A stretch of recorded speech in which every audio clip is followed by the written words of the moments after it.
Dokazni postupak u predmetu Koverta je završen i kako to obično biva tokom iznošenja završnih riječi i u ovom slučaju tužilaštvo i odbrana imaju oprečne stavove.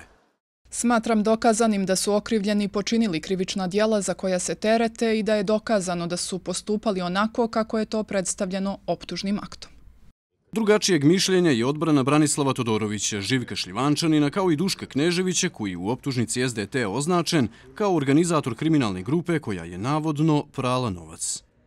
U završnim riječima je tužilac dužan po zakonu da analizira provedene dokaze, da te provedene dokaze dovede u međusobnu vezu i da ih pojedinačno okarakteriše. Ona to danas nije uradila jer nije imala elemenata da ni jednom jedinom rečenicom niti jednim dokazom potkrijepi bilo koji navod iz optužnog akta. Tužilaštvo specijalno kada je podizalo optužnicu i tada i danas smatram da su znali da ne postoje elementi krivičnog djela ni stvaranja kriminalne organizacije i pranja novca. I onda šta su radili? Pokrenuli postupak sa sviješću da će ovi ljudi biti na kraju oslobođeni, ali samo su bježali od onih tema koje bi mogli biti problematične za neke centre moći. Specijalno tužilaštvo ipak predlaže osuđujuću presudu za sve optužene. Međutim, njihovi branioci su, po svemu sudeći, sigurni da će ishod postupka biti drugačiji. A to je naravno oslobađajuća presuda kako za našeg branjenika, tako i za sve ove ostale ljude ovdje koji su izvedeni na optuženičku klupu. Na današnjem ročištu završne riječi iznijela su 3 advokata Duška Kneževića te branioci još nekoliko optuženih. Očekuje se da će između ostalih Knežević i Slavoljub Stjepović tu priliku imati na narednom ročištu,